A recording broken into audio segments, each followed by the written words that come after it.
વિદ્યાર્થી મિત્રો, આપણે પ્રકરણ 2 ની ચર્ચા કરી રહ્યા છીએ, એસિડ, બેઝ અને ક્ષાર. હવે આપણે આગળ જોઈ ગયા છીએ એસિડ સ્વાદે ખાટા હોય છે, બેઝ સ્વાદે તુરા હોય છે.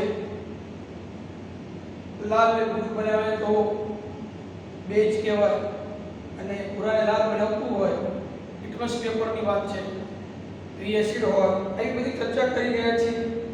છેલ્લે આપણે pH વિશે પણ તે લેક્ચરમાં ચર્ચા કરી હતી અને કોષ્ટક પર મેં તમને બનાવી દીધું હતું કે કયા દ્રાવણની pH કેટલી હોય તો એ કયો સ્વભાવ ધરાવે, એસિડિક અને બેઝિક સ્વભાવ ધરાવે.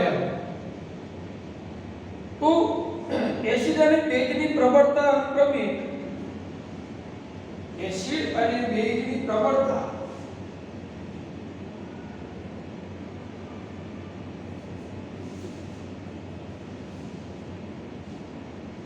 બેઝની પ્રબળતા શેના કારણે હોય છે? તો ઈ પ્રબળતા છે ઈ અનુક્રમે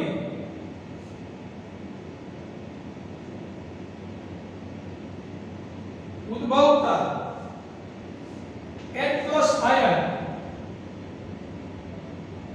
એટલે હાઇડ્રોજન આયન અને બેઝ હોય તો OH આયન, OH આયન ને કારણે હોય છે.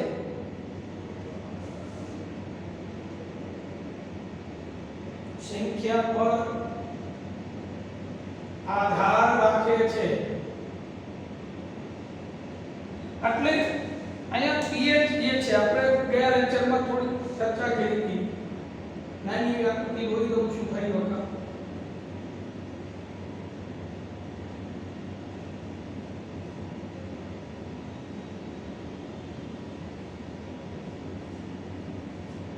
આપણે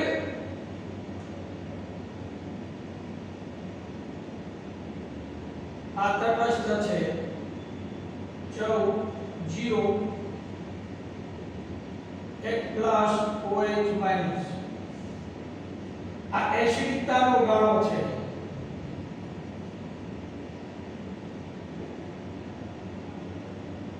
બેઝિકતા. હવે આમ જાઓ એસિડિકતા વધે, આમ જાઓ તો ઈ બેઝિકતા વધે. આવી રીતે આપણે ચર્ચા કરી હતી. એમાં જો આપણે સમાન સાંદ્રતા ધરાવતા ધારો કે હાઇડ્રોક્લોરિક એસિડ લઈએ HCl, એની સાંદ્રતા એક સરખી છે.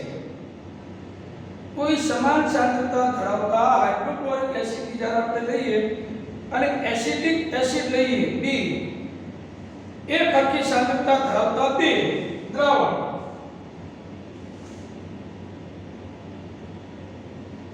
સમાન સાંદ્રતા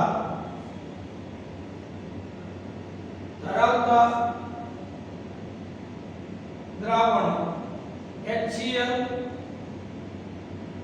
હાઇડ્રોક્લોરિક એસિડ અને એસિડિક એસિડ CH3COOH.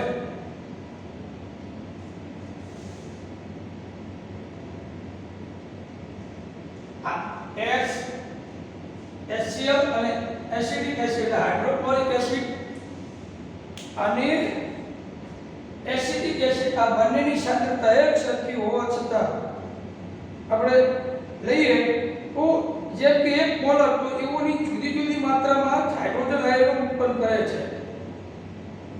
એક જ હરખી સાંદ્રતા લઈએ, એક જ પ્રમાણ લઈએ તો પણ એમાં હાઇડ્રોજનની જે આયનની સાંદ્રતા કેવી હશે? જુદી જુદી હોય છે. એસિડ જે મિત્રો અહીંયા છે આ જુદી જુદી સાંદ્રતા નથી, સાંદ્રતા સરખું છે, પ્રમાણ હરખું લઈએ પણ એમાં ઉત્પન્ન થતો જે H+ આયન છે કેવો હશે? એ હાઇડ્રોજન આયન ઉત્પન્ન કરે છે પણ એ જુદી જુદી માત્રામાં ઉત્પન્ન કરે છે, અલગ અલગ માત્રામાં આવશે. એટલે એક દ્રાવણ વધારે ખાતું હોય તો ઓછું ખાતું હોય એવું બને. એસિડ કે જે વધુ માત્રામાં H+ આયન જો આપતો હોય એને પ્રબળ એસિડ કહેવાય. શું કહેવાય? પ્રબળ એસિડ.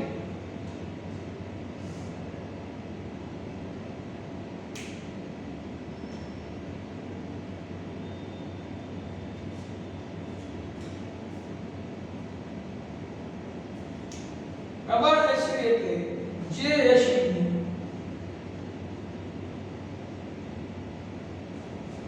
પાણીમાં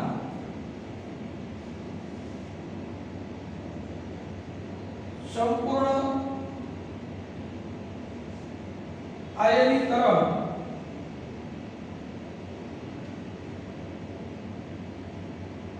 તો તેને પ્રબળ એસિડ કહે છે.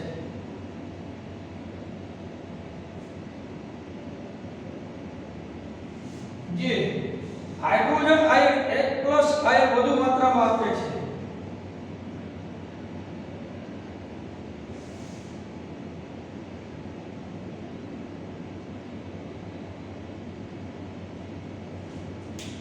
પ્રબળ એસિડ એવી રીતે નિર્બળ એસિડ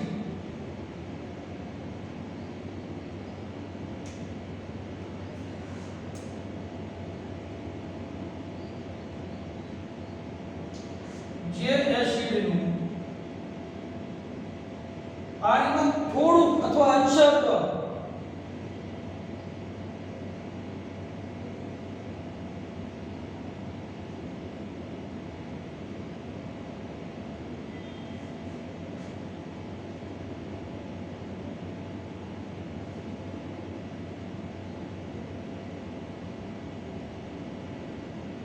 નિર્બળ એસિડ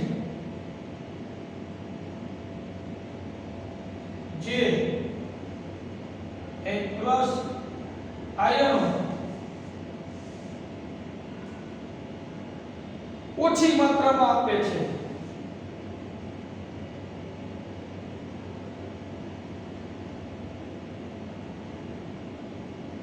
એને નિર્બળ એસિડ કહેવાય. એટલે જે એસિડ વધારે H+ આયનો મુક્ત કરે છે અથવા H+ આયનો વધારે પ્રમાણમાં આપે છે તેને પ્રબળ એસિડ કહેવાય. અને જે એસિડ H+ આયનો ઓછી માત્રામાં આયનો આપે છે તે નિર્બળ એસિડ કહે છે. તો હવે તમને ખબર પડશે કે નિર્બળ અને પ્રબળ બેય શું છે. હું તમને અહીંયા લખી દઉં.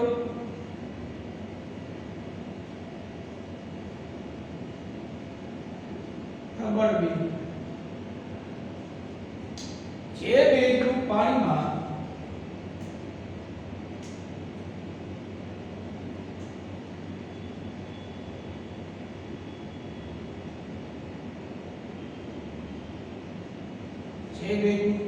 સંપૂર્ણ આયનીકરણ થાય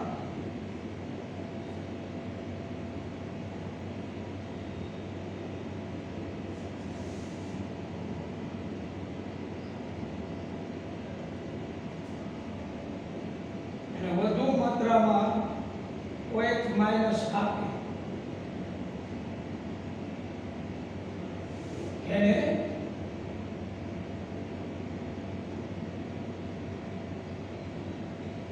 પ્રબળ બેઝ કહે છે. બરાબર? શું કહેવાય? પ્રબળ બેઝ.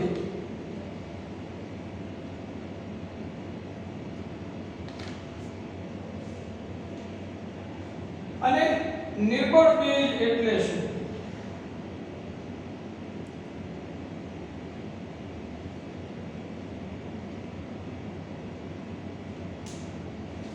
જે બેઝ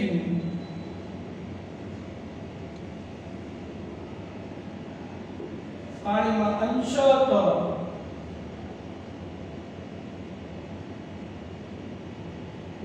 અંશતઃ આયનીકરણ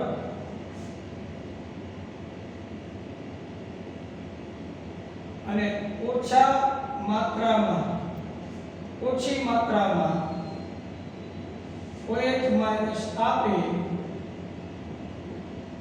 તો તેને નિર્બળ બેઝ કહે છે. આવી રીતે આ જે પ્રબળ એસિડ અને નિર્બળ એસિડ એમ પ્રબળ બેઝ અને નિર્બળ બેઝની વ્યાખ્યાઓ છે. આ બે ગુણમાં તમને પૂછાઈ શકે છે. તો આ તમારે તટસ્થ કરવા PDF જ્યારે મોકલવાનું છું ત્યારે એમાં આવી જશે. હું મોકલાઈશ પણ તમને. તો અહીંયા મિત્રો આપણે pH માપદંડ જે તેની ચર્ચા પૂર્ણ કરીએ. કારણ કે pH માપદંડ છે 0 થી 7 વચ્ચે pH ધરાવતા દ્રાવણો એસિડિક સ્વભાવ ધરાવે છે. 7 થી 14 વચ્ચે pH ધરાવતા દ્રાવણો બેઝિક સ્વભાવ ધરાવે છે. અને અને જે દ્રાવણની pH 7 હોય, જે દ્રાવણની pH 7 હોય તે દ્રાવણ તટસ્થ દ્રાવણ કહેવાય.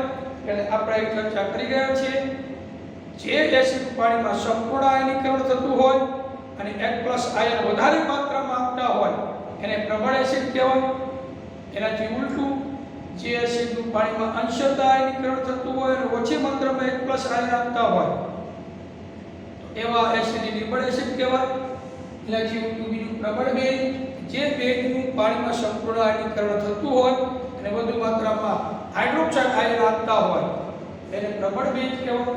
અને જે બેઝનું પાણીમાં અંશતઃ આયનીકરણ થતું હોય, અંશતઃ એટલે થોડું આયનીકરણ થતું હોય અને ઓછી માત્રામાં હાઇડ્રોક્સાઇડ આયન આપે તેને નિર્બળ બેઝ કહે છે. પછી દૈનિક જીવનમાં pH નું મહત્વ આપ્યું છે.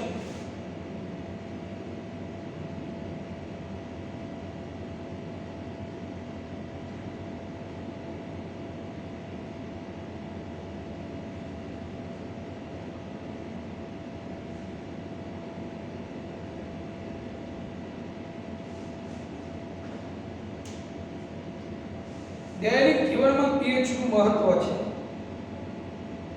શું વનસ્પતિઓ અને પ્રાણીઓ pH પ્રત્યે સંવેદનશીલ હોય છે? પહેલું, શું વનસ્પતિઓ અને પ્રાણીઓ pH પ્રત્યે સંવેદનશીલ હોય છે? પહેલો મુદ્દો એવો છે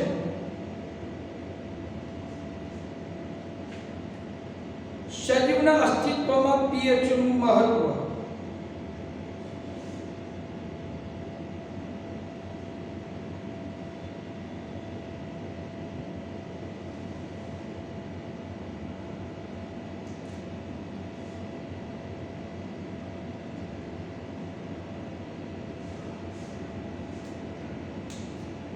વનસ્પતિઓ અને પ્રાણીઓ pH પ્રત્યે સંવેદનશીલ હોય છે એવો પ્રશ્ન પૂછે છે. એટલે શું આ સજીવના અસ્તિત્વમાં pH નું મહત્વ આપણે બે ગુણની બધી 5 નોંધો છે એની ચર્ચા કરવાના છીએ. આપણે અહીંયા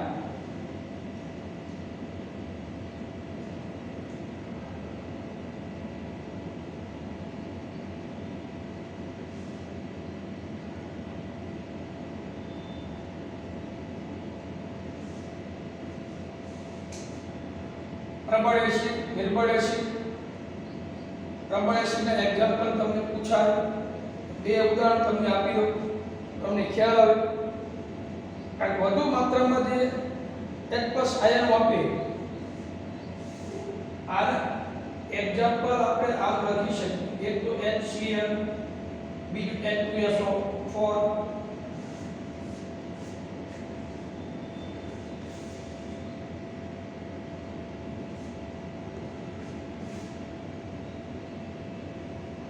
નાઇટ્રિક એસિડ HNO3 પણ આવે.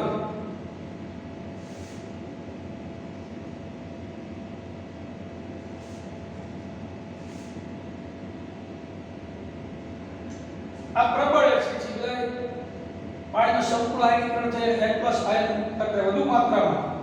એ રીતે નિર્બળ એસિડ જે છે એના એક્ઝામ્પલ જો લેવા હોય એ પાણીમાં ઓછા માત્રામાં H+ આયન આપે છે તો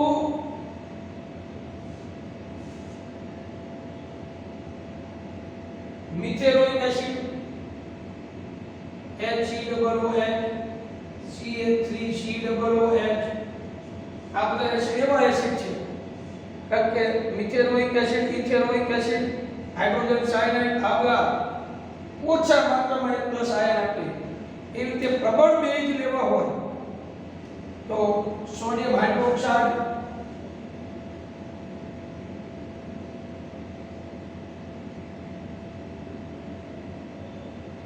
NaOH, KOH, પોટેશિયમ હાઇડ્રોક્સાઇડ પ્રબળ બેઝ છે. અને અહીંયા નિર્બળ બેઝના એક્ઝામ્પલ જો લેવા હોય તો એમોનિયા, NH3, NH4OH આ બધા નિર્બળ બેઝના ઉદાહરણ છે. આવી રીતે આને એક્ઝામ્પલ આપી શકાય. કારણ કે hydrochloric acid, sulphuric acid, nitric acid એ પાણીમાં સંપૂર્ણ આયનીકરણ પામીને વધુ માત્રામાં H+ આયન મુક્ત કરે છે. જ્યારે મિથેનોઇક એસિડ, ઇથેનોઇક એસિડ આ એવા એસિડ છે જે પાણીમાં અંશતઃ આયનીકરણ પામી ઓછા પ્રમાણમાં H+ આયન મુક્ત કરે છે. એ રીતે પ્રબળ બેઝ છે. આ સોડિયમ હાઇડ્રોક્સાઇડ અને પોટેશિયમ હાઇડ્રોક્સાઇડ પાણીમાં સંપૂર્ણ આયનીકરણ પામીને વધુ માત્રામાં OH- આયનો મુક્ત કરે છે, એટલે એ પ્રબળ બેઝ છે. જ્યારે એમોનિયમ હાઇડ્રોક્સાઇડ આ એવા બેઝ છે જે પાણીમાં અંશતઃ આયનીકરણ પામી ઓછી માત્રામાં OH- અને હાઇડ્રોક્સાઇડ આયન આપે છે, એટલે એ નિર્બળ બેઝ છે. આ જે pH ની આપણે વાત કરી, એ pH નું આપણા જીવનમાં શું મહત્વ છે? તો આપણા જીવનમાં આપણે જો વનસ્પતિઓ કે પ્રાણીઓ આ pH પ્રત્યે સંવેદનશીલ હોય છે ખરા? તો એનો પહેલો મુદ્દો છે સજીવના અસ્તિત્વમાં pH નું મહત્વ. તો અહીંયા આપણું શરીર 7 થી 7.8, 7.0 થી 7.8 pH ની મર્યાદામાં કાર્ય કરે છે. સજીવો માત્ર pH ના મર્યાદિત ફેરફારમાં ટકી શકે છે. જ્યારે વરસાદી પાણીની pH 5.6 કરતાં ઓછી હોય ત્યારે તેને એસિડ વરસાદ કહે છે. એસિડ વરસાદ પાણી જ્યારે નદીમાં વહે છે ત્યારે તે નદીના પાણીની pH ઘટાડે છે. આવી નદીઓમાં જળચર જીવોનું અસ્તિત્વ મુશ્કેલ બને છે. અહીંયા આપણે આવો નાનો એવો ફકરો આપ્યો છે, જોતા જે લખ્યા હોય. સામાન્ય રીતે માણસ જે છે શરીરમાં થતી દેહ ધાર્મિક ક્રિયાઓ, આપણા શરીરની દેહ ધાર્મિક ક્રિયા, શારીરિક ક્રિયાઓ જે છે એ કયા pH ના ગાળામાં થાય છે? મનુષ્યની દેહ ધાર્મિક ક્રિયા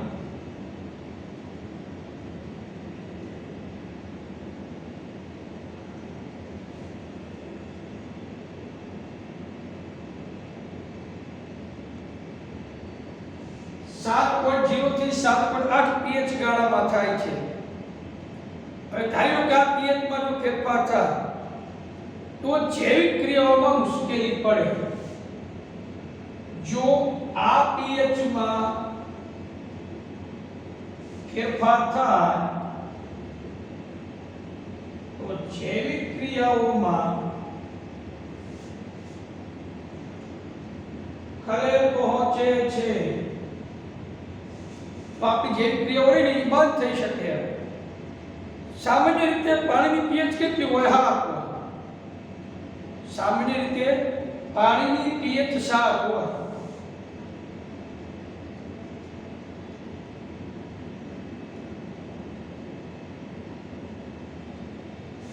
હાથને તટસ્થ પીવાલાયક પાણી હોય. પણ જ્યારે વરસાદ થાય તમને અને વરસાદી પાણીની pH કેટલી હોય? તો વરસાદી પાણીની pH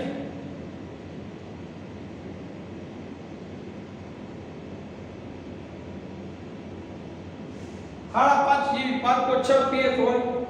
તો આની આસપાસ આજુબાજુ હવે તટસ્થ પાણી તો 7 હોય pH, વરસાદી પાણી 5.6 pH વાળું હોય. તો એ વરસાદી પાણી જે છે એ વરસાદ થાય તો એ વરસાદી પાણીને એસિડ વરસાદ કહેવાય.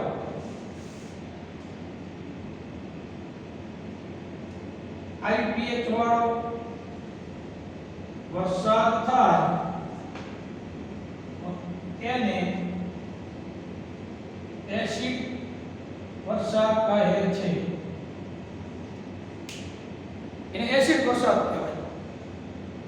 તો એ જે 5.6 pH વાળી હાઈ pH વાળો વરસાદ જ્યારે થાય એ એસિડ વરસાદનું પાણી નદીમાં ભળે. આ એસિડ વરસાદ પણ જે નદી કે તળાવમાં ભળે અને એ જળાશયમાં જ્યારે ભળે ત્યારે એમાં પાણીની pH શું થાય? 7 થી pH ઘટે.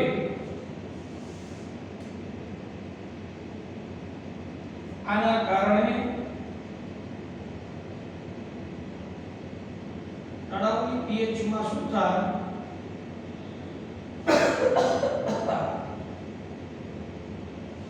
જે 7 pH હતી પાણી pH 8 એ તળાવનું પાણીની pH કે 7 હતી એમાં એસિડ વરસાદનું પાણી જો ઉમેરાય, વરસાદી પાણી એમાં ભેગું પડે અને એ જળાશયોની જે પીએચ હોય તટસ્થ, એ પીએચમાં ઘટાડો થાય અને એ જળાશય આખું 7 કરતાં ઓછી પીએચ વાળું જળાશય નિર્મિત થઈ જાય. હવે જે સજીવો 7 પીએચ અંદર સજીવ જીવિત થઈ શકતા હતા, એ પાણીની પીએચમાં ઘટાડો થવાના કારણે જે 7 પીએચ વાળા પાણીમાં સજીવો જે અનંત કિલોથી રહી શકતા હતા, એવા સજીવો જે હતા, હવે આ વરસાદી પાણીના કારણે એમનું જીવન છે જોખમમાં આવશે, એમની જીવનનું અસ્તિત્વ મુશ્કેલીમાં મુકાઈ જશે. કારણ કે આ પાણીની પીએચ ઘટે ત્યારે પરિણામે આ જળાશયોની જે માછલીઓ હોય, સૂક્ષ્મ જીવો હોય અને જે જલજ વનસ્પતિઓ હોય, એ જલજ વનસ્પતિઓ જેવી જલીય જીવ સૃષ્ટિનું શું થાય? અસ્તિત્વ જોખમાય છે. અને તળાવની પીએચમાં ઘટાડો થાય અને જલીય સજીવ સૃષ્ટિ નું અસ્તિત્વ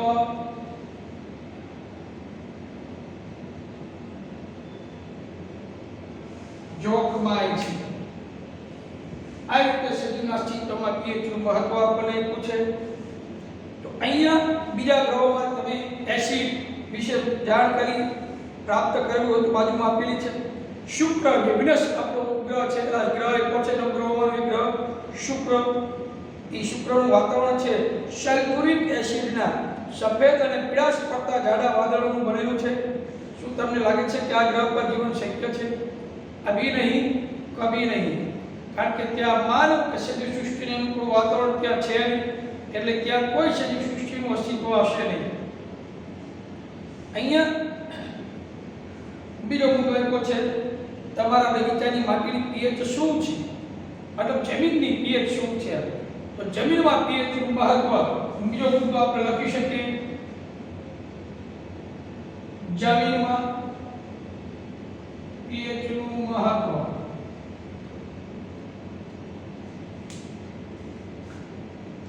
જમીનમાં પીએચનું મહત્વ જે છે, તો અહીંયા વનસ્પતિને તેમના તંદુરસ્ત વિકાસ માટે વિશિષ્ટ પીએચ મર્યાદાની જરૂરિયાત હોય છે. વનસ્પતિના તંદુરસ્ત વિકાસ માટે જરૂરી પીએચ જાણો. તમે જુદી જુદી જગ્યાએથી માટી એકત્ર કરો અને ભેગી કરી શકાય એ માટી એકત્ર કરી શકો છો અને નીચેની પ્રવૃત્તિ 2.12માં વર્ણવ્યા પ્રમાણે પીએચ ચકાસી શકો છો. તમે પણ નોંધી શકો છો કે તમે જે વિસ્તારમાંથી માટી એકત્ર કરી છે એમાં કયા છોડ વિકાસ પામી રહ્યા છે. પ્રવૃત્તિ આપી છે 2.12. એક કસ્ટડીમાં આશરે 2 ગ્રામ માટી લઈ એમાં 5 ml પાણી ઉમેરવાનું. કસ્ટડીમાં ઘટકોને હલાવતા રહો, ધીમે ધીમે હલાવતા રહી. ઘટકોને પછી ગાળી લેવાનું છે અને કસ્ટડીમાં ગાળણ એકત્ર કરી સાર્વત્રિક સૂચક પત્રની મદદથી આ ગાળાની પીએચ તપાસો. તમારા વિસ્તારની વનસ્પતિઓના વિકાસ માટે આદર્શ માટીની પીએચ વિશે તમે શું તારણ આપી શકો છો? અહીંયા આ રીતે જમીનમાં પીએચનું જે મહત્વ આપ્યું છે, અહીંયા પ્રવૃત્તિ જે આપી છે આપણને,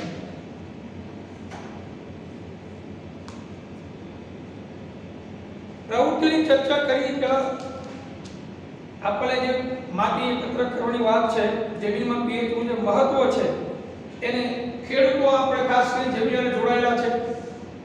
ખેડૂતો વર્ગ છે સૌથી વધારે માટી સાથે જોડાયેલો વર્ગ છે. એટલે જે ખેતી કરતા હોય ખ્યાલ હોય કઈ જમીનમાં કયો પાક વધારે સારો થાય, કયા જમીનમાં કેવા પ્રકારનું ખાતર નાખવું જોઈએ, ક્યારે કેવા પ્રકારનું કેટલા પ્રમાણમાં નાખવું જોઈએ, આ માહિતી સૌથી વધારે ખેડૂત પાસે હોય. એમાં ભણેલ ગણેલ કોઈ એજ્યુકેટેડ ખેતી કરતો હોય એવો વ્યક્તિ ખેડૂત હોય તો એની માટીની પીએચ ચકાસી કઈ જમીન એસિડિક છે, કઈ જમીન બેઝિક છે એના વિશે માહિતી પ્રાપ્ત કરી શકે. અને બેઝિક જમીન હોય એટલે એસિડિક કે તટસ્થ કેમ બનાવવી, એસિડિક જમીનને તટસ્થ કેમ બનાવવી એની માહિતી પ્રાપ્ત કરી શકે છે. તો અહીંયા વનસ્પતિના તંદુરસ્ત વિકાસ માટે વિશિષ્ટ પીએચ મર્યાદાની જરૂરિયાત હોય છે. જો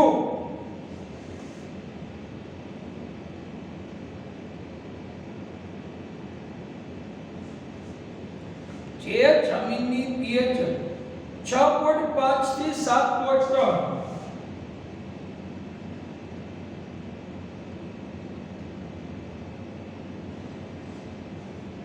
6.5 થી 7.3 ની વચ્ચે હોય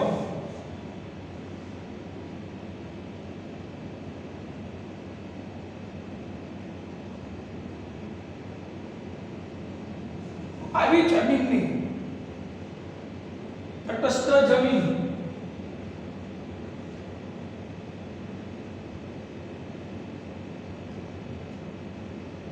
આવી જમીનને તટસ્થ જમીન કહેવાય અને આવી તટસ્થ જમીનમાં છોડની વૃદ્ધિ અને વિકાસ સારો થાય.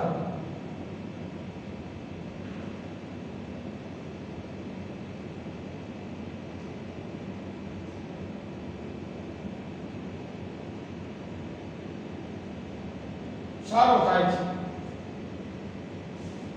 તટસ્થ જમીનમાં છોડનો વિકાસ અને વૃદ્ધિ સારો થાય.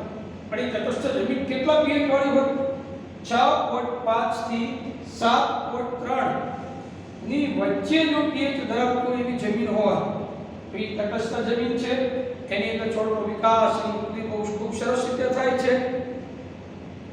તો આથી ખેડૂત હોય એ એસિડિક જમીનને તટસ્થ કરવા.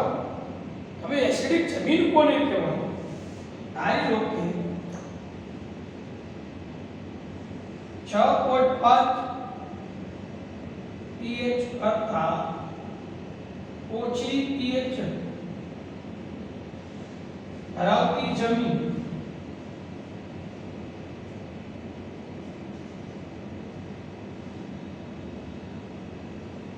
એસિડિક જમીન કહે છે. જેને તટસ્થ કરવા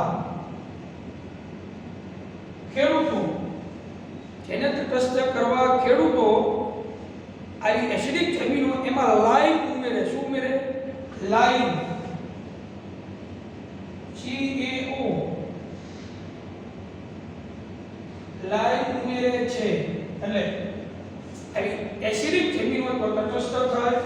એનાથી ઉલટું 7.3 થી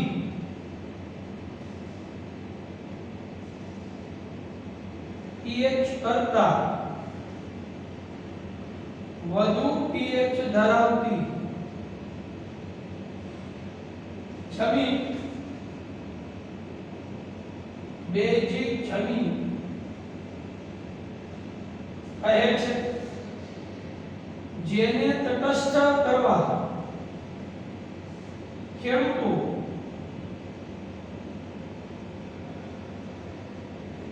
આવી બેઝિક જમીનમાં ખેડૂતો જીપ્સમ ઉમેરે છે.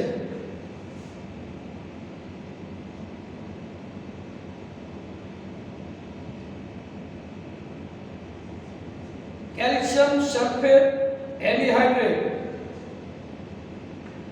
CaSO4 into 2H2O. Calcium sulphate hemihydrate ઉમેરે છે ખેડૂતો. આ બેઝિક જમીન છે તટસ્થ કરે ખેડૂતો. અહીંયા જમીનમાં pH નું મહત્વ આવું છે.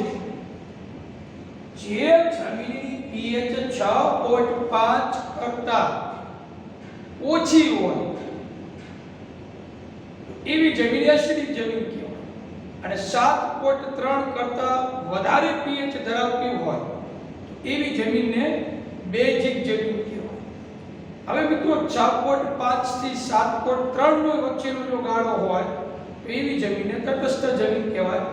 એટલે તમને પરીક્ષામાં પૂછાય છે કે કઈ જમીનમાં છોડની વૃદ્ધિ અને વિકાસ સારો થાય છે? તો એનો જવાબ છે 6.5 pH થી 7.3 pH ના ગાળામાં જમીનમાં છોડનો વિકાસ અને વૃદ્ધિ સારો થાય છે. એસિડિક જમીન એટલે શું? તો 6.5 pH કરતા ઓછી pH ધરાવતી જમીનને એસિડિક જમીન કહેવાય.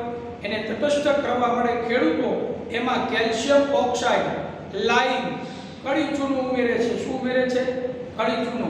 એટલે આવી એસિડિક જમીનને તટસ્થ જમીન કરી શકાય. એનાથી જે જમીનની pH 7.3 એટલે કે 7.3 pH કરતાં વધુ pH ધરાવતી જમીન હોય એવી જમીનને બેઝિક જમીન કહેવાય. એવી બેઝિક જમીનને તટસ્થ કરવા માટે ખેડૂતો એમાં જીપ્સમ એટલે ચિરોડી CaSO4 2H2O calcium sulphate heavy hydrate ઉમેરે છે. આ જીપ્સમ ઉમેરેલા જીપ્સમનું ખાતર આવે જે ખેડૂતો નાખે છે ખેતરમાં. એટલે જીપ્સમ ક્યારે નખાવવું જોઈએ ખેતરમાં? જ્યારે જમીન તમારી બેઝિક હોય તો. જો એસિડિક હોય તો એમાં કડી ચૂનો એટલે કે કેલ્શિયમ ઓક્સાઇડ નખાવવું પડે. એટલે પહેલા માટીની આપણે લેબોરેટરી કરાવવી જરૂરી છે. આપણા ખેતરની જમીનની લેબોરેટરી કરવા માટે તમારે ખેતરના 4-5 જગ્યાએથી નમૂના લેવાના. એને 1 ફૂટ ઊંડાઈએથી 1 થી 1.5 ફૂટ ઊંડાઈએ જે આપણા છોડના મૂળ રહેવાના હોય એવી ઊંડાઈથી માટીના નમૂના લઈ અને એનું દ્રાવણ કરી એની pH તપાસી શકો. અને પછી એને અનુરૂપ તમે એમાં ખાતર એટલે કે કેલ્શિયમ ઓક્સાઇડ અથવા જીપ્સમ જે લાગુ પડતું હોય તમે ઉમેરી શકો. તો જમીનમાં pH નું મહત્વ આવી રીતે આપણે બતાવી શકીએ. એટલે આપણા તમારા બગીચાની pH માટીની pH શું છે તે તપાસવા માટે એક પ્રવૃત્તિ છે. તો પ્રવૃત્તિ એવી આપી છે આપણને. તો અહીંયા એક કસ્ટડીમાં તમારે 2 ગ્રામ માટી લેવાની. પહેલા એક કસ્ટડીમાં 2 ગ્રામ માટી લઈ એમાં આશરે 5 ml એટલે 5 મિલી તમારે પાણી ઉમેરવાનું. થોડું પાણી ઉમેરવું પછી કસ્ટડીને બરાબર હલાવવાનું. શું લીધું? માટી અને પાણીનું દ્રાવણ. એમ પાણી નાખીને માટીનું દ્રાવણ બનાવ્યું. હવે એ એકદમ હલાવી પછી જે કટકો હોય એ કટકોને ગાળી લેવાનો એકદમ. અને ગાળીને કસ્ટડીમાં ગાળીને એકત્રિત કરવાનો. સાર્વત્રિક સૂચકની મદદથી આ ગાળાની pH આપણે ચકાસવાની છે. આ પ્રવૃત્તિ પર આપણે એવું અવલોકન કરી શકીએ કે આપણે જે માટી લીધી હતી અને જે પાણી લીધું પછીનું દ્રાવણ બની પછીને ગાળી લીધું, ગાળાને એકત્ર કર્યું અને આપણે સાર્વત્રિક સૂચકની મદદથી એ એસિડ છે કે બેઝિક છે એનો સ્વભાવ આપણે ચકાસીશું. તો અહીંયા કસ્ટડીમાં જે રહેલું ગાળણ એ ગાળણ છે લાલ લિટમસ પેપરને ભૂરું કરે છે. તો તમે લીધેલી માટીનો નમૂનો કયો ગુણધર્મ ધરાવતો હશે? જો લાલને ભૂરું બનાવતું હોય તો જો લાલને ભૂરું બનાવે તો એ માટી કેવી હશે? આવે એ માટી જે છે એ બેઝિક ગુણધર્મ ધરાવતો હશે. સાર્વત્રિક સૂચક છે લાલ લિટમસ પેપરને ભૂરું બનાવે. લાભ બે આપણે તમને શીખવાડ્યું હોય લાલ ને ભૂરું બનાવે એટલે બેઝ કહેવાય. તો લાલ લિટમસ પેપરને ભૂરું બનાવે તો એ બેઝ છે. તો ધાર્યું કે જે માટી આપણે લીધી એનું pH નું મૂલ્ય 5.6 થી ઓછું હશે તો માટી કેવો ગુણ ધરાવશે? એનું pH 5.6 થી ઓછું હોય સ્વાભાવિક છે. જો એનું pH 5.6 થી ઓછું હશે તો એ માટીનો સ્વભાવ એસિડિક હશે. એસિડિક જમીન અને બેઝિક જમીનને તટસ્થ કરવા શું કરશું? આ પ્રયોગ કરવાનો. એસિડિક જમીન હોય 6.5% ઓછી pH વાળી જમીન હોય તો એ એસિડિક છે. એને તટસ્થ કરવા માટે આપણે એમાં લાઈમ કડી ચૂનો કેલ્શિયમ ઓક્સાઇડ ઉમેરવું જોઈએ. અને બેઝિક જમીનને તટસ્થ કરવું હોય તો બેઝિક જમીનને તટસ્થ કરવા માટે કે 7.3 pH કરતાં વધારે pH વાળી જે જમીન હશે એ બેઝિક જમીન છે.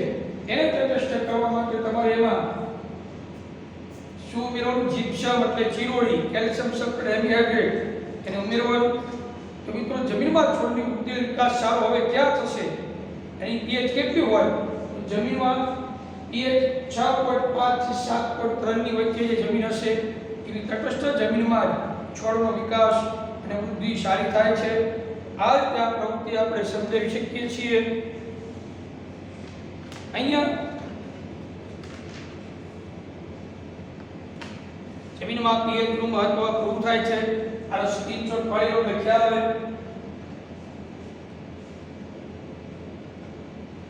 ઓકે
પાચન તંત્રમાં પીએચ એવું આપ્યું છે.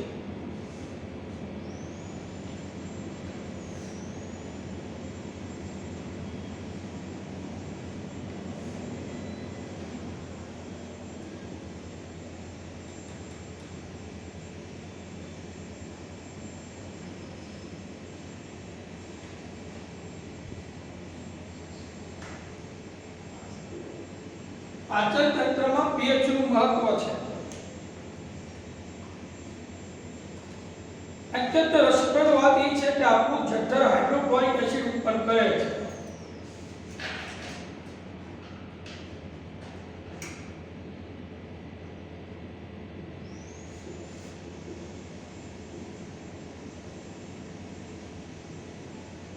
મંદ હાઇડ્રોક્લોરિક એસિડ ઉત્પન્ન કરે છે. હવે આ હાઇડ્રોક્લોરિક એસિડ જે ઉત્પન્ન કરે છે એ જઠરને નુકસાન પહોંચાડ્યા વગર ખોરાકનું પાચન કરવામાં મદદ કરે છે. એટલે અપચા દરમિયાન જઠર ખૂબ જ વધુ માત્રામાં જ્યારે એસિડ ઉત્પન્ન કરે અને એ એસિડ જો ઉત્પન્ન થાય એના કારણે બળતરા થાય, દર્દ થાય, તો એ આપણે શું કહીએ છીએ ખબર છે? તો એને આપણે એસિડિટી કહીએ છીએ. અને આવી આદતથી છુટકારો મેળવવા લોકો બેઝનો ઉપયોગ કરે છે. એન્ટાસિડ પદાર્થો કેવળ શરૂઆતના પાઠની શરૂઆતમાં આપણે ચર્ચા કરી રહ્યા છીએ.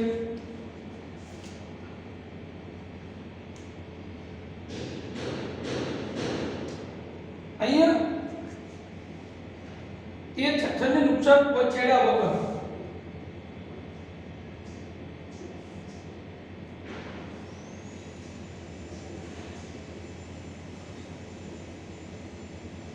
આ એસિડ જઠરને કોઈ નુકસાન થતું નથી ખોરાકનું પાચન કરવામાં.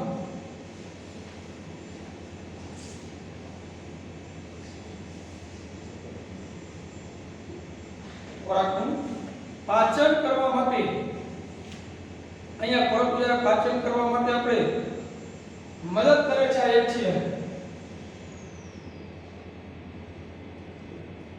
મદદ કરે છે આપણે. પણ એના કારણે એવું થાય છે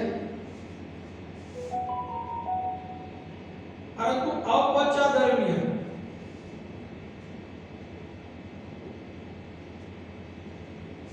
પાચન વ્યવસ્થિત ન થયું હોય તો અપચા દરમિયાન જઠર ખૂબ જ વધુ માત્રામાં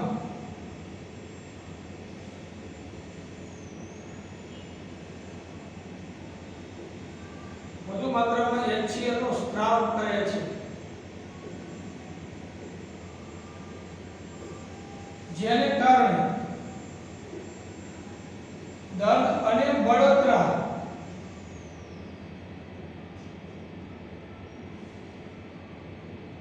તેને આપણે શું કહીએ છીએ? એસિડિટી કહીએ છીએ. એસિડિટી બળતરા જેટલી મિત્રો થતી હોય શીની બળતરા તો રામ જાણે આવે. આ બળતરા હે એસિડિટી હે, ભૂખાવું નહીં બને ત્યાં બળતરા થાય. હવે એસિડિટી માટે આપણે બજારમાં મળતા ઇનોવોન એસિડિટી ગોન આપણે લઈએ છીએ. 6 સેકન્ડમાં કામ દીકરા શરૂ કરી દે. એની જાહેરાત તમે જોતા હશો. પાવ ચા 8 પેલા 6 રૂપિયા તો હવે ગાંઠ રૂપિયા પેલે એ ગ્લાસ બનાવી બ્રોડ પી જાવ. એટલે આમ તો ખાવાનો સોડો પાપડો ભર્યો તો એસિડિટી મટી જાય. એટલે આને તો કષ્ટ કરવું પડે છે એટલો ઉપચાર માટે.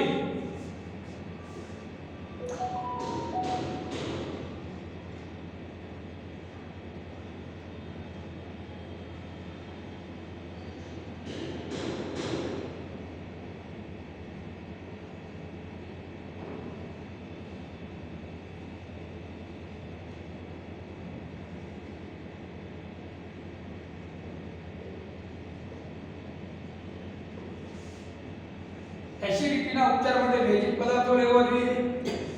એને આપણે જેને એન્ટાસિડ પદાર્થો કહે છે. એન્ટાસિડ એટલે પ્રતિ એસિડ પદાર્થો કહેવાય ને. એ જઠરમાં એલા વધારે એસિડ શું કરે?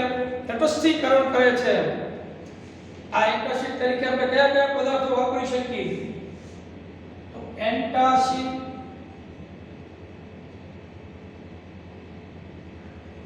પદાર્થો તરીકે ખાવાનો સોડા,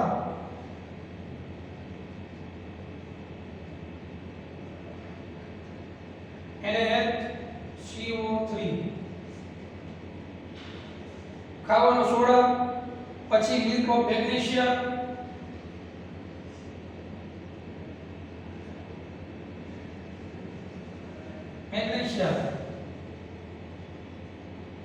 MgOH2 મેગ્નેશિયમ હાઇડ્રોક્સાઇડ.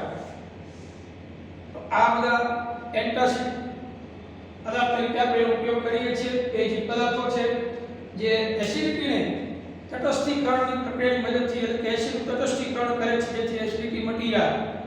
બજારમાં ઘણા બધા એવા પાઉચ મળે છે આપણને. આ પાઠની શરૂઆતમાં આવડે ઉપાય આપણે જોયો શીખ્યું તો આ એન્ટાસિડ વધારાના એસિડને તટસ્થ કરે છે. Magnesium hydroxide milk of magnesium MgOH2 જે છે જે મંદ બેઝ છે, આ હેતુ માટે આનો ઉપયોગમાં લેવાય છે. બજારમાં એના ઘણા બધા પ્રોડક્ટ મળે છે. એસિડિટી ની ગોળીઓ, એસિડિટી માટેના જે પાઉચ છે જે પાણીમાં નાખી પીવામાં આવે છે, એટલે ઘડીકમાં 6 સેકન્ડમાં કામ નીકળા શરૂ કરી દે. જાહેરાતો પણ આવે છે, ઈનો જે આવે છે. ટૂંકમાં આ બધા એવા પ્રતિએસિડ પદાર્થો છે કે એન્ટાસિડ તરીકે આપણે ઉપયોગ કરીએ છીએ. તો આ પાચન તંત્રમાં પીએચનું જે મહત્વ છે, આપણે જ્યારે ખોરાક લઈએ છીએ ત્યારે ખાસ કરીને જે લોકો નોનવેજ ખાય છે, એમાં પ્રોટીનનું પ્રમાણ વધારે હોય. આ પ્રોટીનનું પાચન કરવા માટે જઠરમાં પેપ્સિન નામનો જે ઉત્સેચક વધારે સક્રિય બને અને મંદ હાઇડ્રોક્લોરિક એસિડનો વધારે પ્રમાણમાં સ્ત્રાવ થાય. જેમ વધારે પ્રમાણમાં હાઇડ્રોક્લોરિક એસિડનો સ્ત્રાવ થાય એના કારણે જઠરમાં જે દર્દ થાય, બળતરા થાય, એટલે આપણે એસિડિટી કહીએ છીએ. આ એસિડિટીના નિવારણ કરવા માટે આપણે બેઝિક પદાર્થો ગ્રહણ કરવા જોઈએ. એ બેઝિક પદાર્થોને એન્ટાસિડ પદાર્થો કહીએ છીએ. માર્કેટમાં હોય એન્ટાસિડ પદાર્થો અથવા ઘરમાં આપણને ખાવાના સોડાની બધા પ્રાપ્ત હોય છે. મિલ્ક ઓફ મેગ્નેશિયમ પણ બજારમાં મળી રહે છે, જેનો ઉપયોગ કરી આપણે વધારાના એસિડનું તટસ્થીકરણ કરી શકીએ અને એસિડિટીને આપણે કંટ્રોલમાં લાવી શકીએ. એટલે જ્યારે પણ મિત્રો આપણે પ્રયત્ન એવો જ કરવો જોઈએ કે એસિડિટી ન થાય, ખોરાક આજે એવો ખાવો જોઈએ કે વધારે પડતો HCl એટલે સ્ત્રાવ ન થાય. આ બધું ખાસ કાળજી રાખવી જરૂરી છે. તો આપણા પાચન તંત્રમાં પીએચનું મહત્વ આવી રીતે આપણે સમજી શકીએ છીએ. ચોથો મુદ્દો જે છે એને આપણે કાલે લેવાના છીએ. અને સ્ક્રીન પર તમે પાડી શકો છો. બાકીનું આપણે કાલે લઈશું. નમસ્કાર.